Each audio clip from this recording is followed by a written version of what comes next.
A few weeks ago, Peter and I attended a wonderful APO concert entitled American to the Core. The program included Bernstein, Gershwin, and Corriganaloni. The music was joyous, loud, and emotional. The symphony by Corriganaloni was a memorial to 3 friends who had died during the AIDS epidemic. This was a wonderful, edgy production that had a social and political message, not your usual concert fare.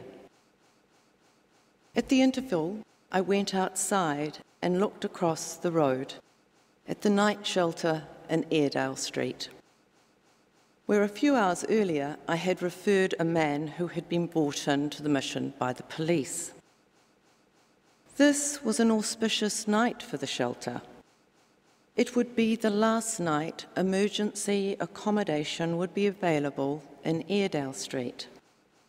The shelter had been running for many years and had 30 beds for both men and women.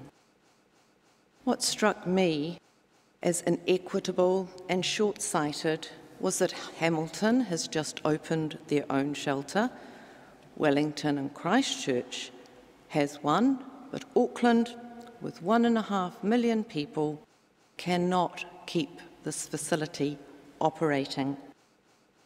We seem to be unable to provide services to our less fortunate citizens because it just costs too much. The Gospel last week told of the feeding of the 5,000. This week's reading is a continuation, and the crowds need an explanation of the signs and miracles that Jesus performs. John is a gospel full of signs, and the world, when it was written, was in desperate need of signs of the positive kind.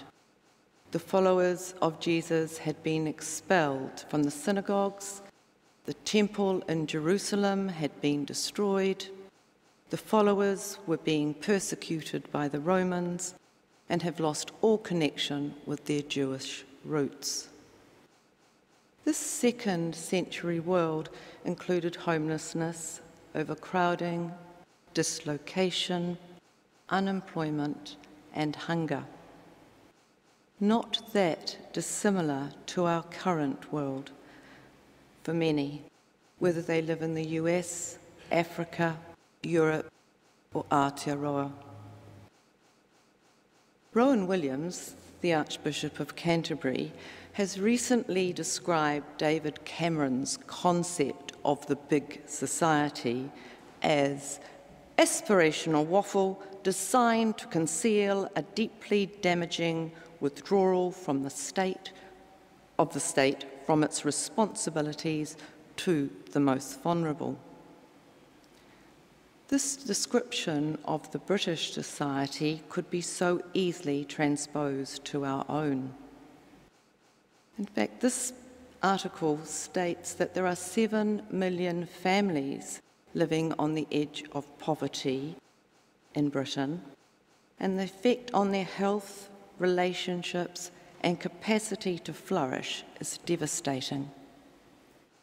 While we don't have this large numbers being affected, the effect on our similar group is the same. I recently saw a movie called Margin Call. It follows the key people at an investment bank over a 24-hour period during the early stages of the financial crisis that continues to impact the world's economies and subsequently driven millions of people into homelessness. The extraordinary thing about this movie was that the key players were not worried about the long-term effect of the imminent financial crisis. After all, that had happened before and would happen again. At no point did the idea that the system they were working with was flawed come up for serious discussion. That sign was both horrifying and frightening, but oh so real. It is unlikely that homelessness and living on the edge of poverty will ever be eradicated while such institutions accept that the inevitable result of their business process is economic boom or bust. Bread, as we all know, is a staple in most diets throughout the world in its many variations. Another essential for human life is community. Without connection to community, we as individuals never reach our full potential. We need each other to live our lives abundantly.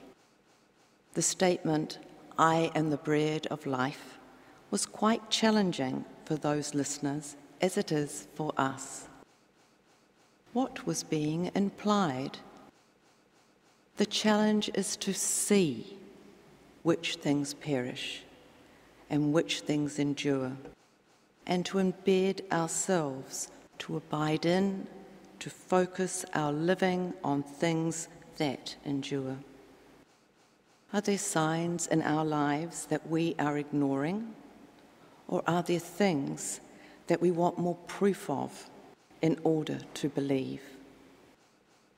The message of Jesus is that we have been shown the sign, the proof of God's presence among us.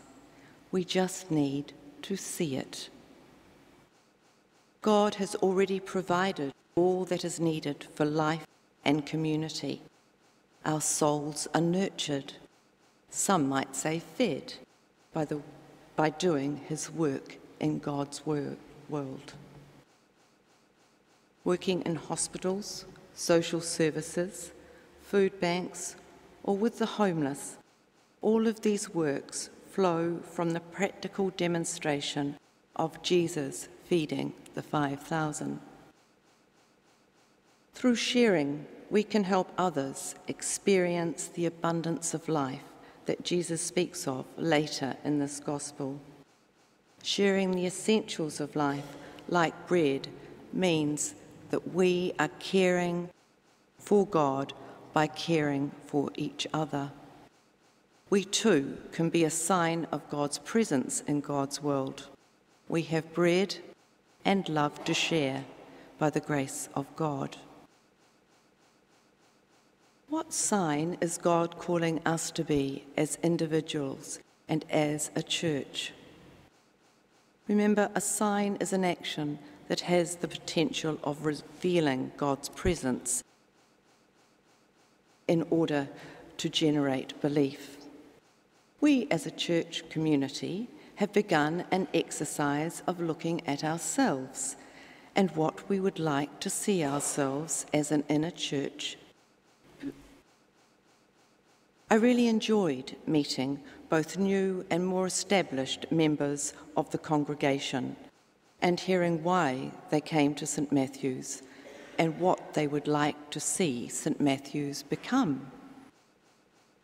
Reflecting on what we are and what we can be as a Christian community is a pathway that we walk into the mystery and wonder of God. As a member of the crisis care team at the Auckland City Mission, knowing the night shelter was to be closed filled me with dread. The thought of having to tell people that there was no shelter and that sleeping rough was their only option is not a pleasant one. However, we have managed to house most of the long term. It's the homeless team, by the way, that house them. And we have a limited number of beds now available at another inner-city hostel, James Liston. It has made us more aware of our mission to care for the marginalised and disadvantaged of Auckland City. At this point in time, I'm not aware of our super city coming up with any suggestions or alternatives to solve this accommodation crisis. It has been a collaboration between the Auckland City Mission and Lifewise, who are finding and funding the new options. Remember the man who slept at the night shelter? The policeman who brought him to the mission rang me the following day. He, with Housing New Zealand's help, had found him permanent accommodation, and we had been able to put in place the necessary support services the man needed to live his life well. That, for me, is a wonderful and unexpected result of community working to care for the less able in our society.